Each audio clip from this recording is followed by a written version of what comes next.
Yes, swali zuri Mkule. Kwanza, taarifa ya Ali Shaban Kamwe kufungiwa miaka 2 sio taarifa rasmi.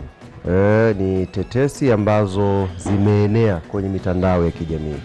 Nasema sio taarifa rasmi kwa sababu mimi binafsi sijapokea nakala yoyote ya hukumu. Klabu yangu ya Yanga haijapokea nakala yoyote ya hukumu. Hata wanasheria ambao waliniwakilisha pia hawajapokea nakala yoyote ya hukumu. Maana yake hukumu ya jambo lenyewe bado haijatoka. Zilizoenea ni tetesi ambazo hatujui, na mimi binafsi sijui zilitokea wapi, zilivujia wapi, kwa sababu kama mtu alizianzisha tu hapo zikatapaka. Yes. Unajua anapoitwa kamati ya maadili, maana yake si jambo rahisi taarifa zake zikavuja kwenye mitandao ya kijamii. Kwa hiyo nitumie fursa hii kuwaambia mashabiki, wanachama na wapenzi wa Club Young Africans kwamba taarifa za Ali Shaban Kamwe kufungiwa sio taarifa rasmi, ni taarifa zilizozuka mitandao ya kijamii. Sasa ukweli wa jambo lenyewe uko vipi? Ni kweli niliitwa kwenye kamati ya maadili, na niliitwa baada ya kupelekwa na kamati ya saa 72 ambayo inaendesha mpira, inaendesha ligi. Yes, wakapeleka shtaka langu kwenye kamati ya maadili, na kesi yangu ya msingi niliambiwa nimeidhalilisha mamlaka kwa maana ya TFF na bodi ya ligi kwa kuzungumza maneno ya uongo yasiyokuwa na busara. Hiyo ndio ilikuwa shtaka langu la msingi, kwa kufanya reference ya post ambayo nilipost au chapisho ambayo nilipandisha kwenye kurasa yangu ya Instagram Februari 3. Ndio ikatumika hiyo na yakawa mashtaka hayo. Kwa hiyo baada ya kuitwa tukaenda kusikiliza, na upande wangu pia wa sheria ambao wanawakilisha tulikuwa nao, jambo likazungumzwa mpaka mwisho, na mwisho wakatuambia sasa nendeni. Sababu tulienda kwa siku 2 pale, Jumatatu na Jumanne. Tukaambiwa nendeni nyumbani, hukumu sasa itatoka baada ya kusikilizwa. Kwenda kwenye details za ndani tulichokizungumza naamini halipo kwenye mamlaka yangu.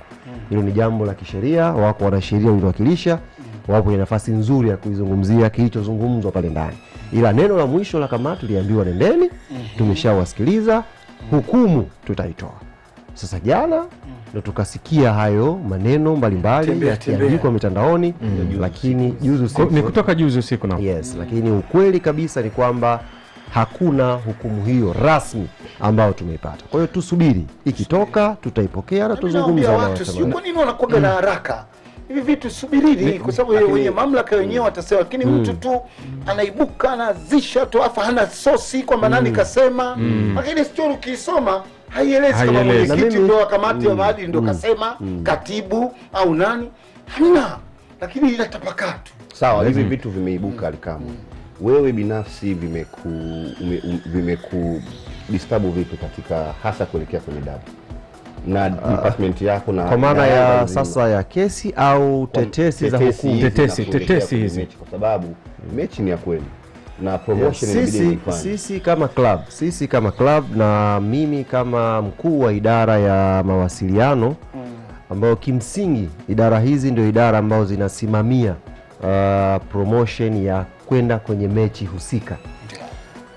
Jumatatu sikuweza kufanya majukumu hayo kwa sababu Jumatatu kuanzia asubuhi saa 3 mpaka saa 9 mchana tulikuwa TFF kushughulikia hilo jambo likahairishwa, likaletwa Jumanne kutoka asubuhi mpaka saa 12. Yani natoka tu mlangoni pale ndo adhana.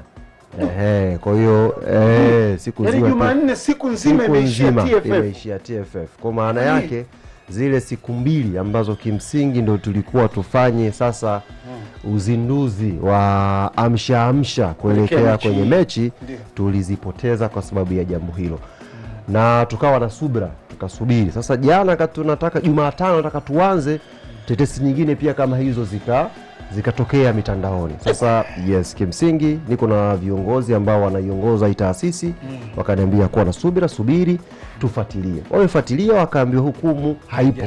Toka. Umeelewa Kwa sasa wakaniambia tulia, kwa sababu unajua tetesi ile, na mimi nitumie nafasi hii kuwaomba wanaoshughulika na mambo haya ya mitandao ya kijamii, nafikiri ni TCRA, si ndio?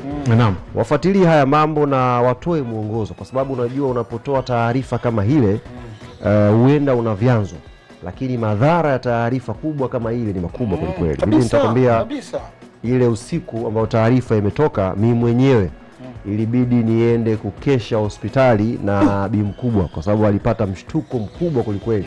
Mimi niko mjini, kutiwa pingu ya mpira miaka miwili sio mchezo. Huyu mtu anapoteza kazi yake miaka miwili anakuwa bench. Nitoke na mimi sasa mjini niende hospitali, tukakaa mpaka asubuhi, tukamwelezea kwamba ni mambo ambayo hayana ukweli, hata kama yakiwa na ukweli, mambo ya kawaida kwenye maisha, watakiwa urelax.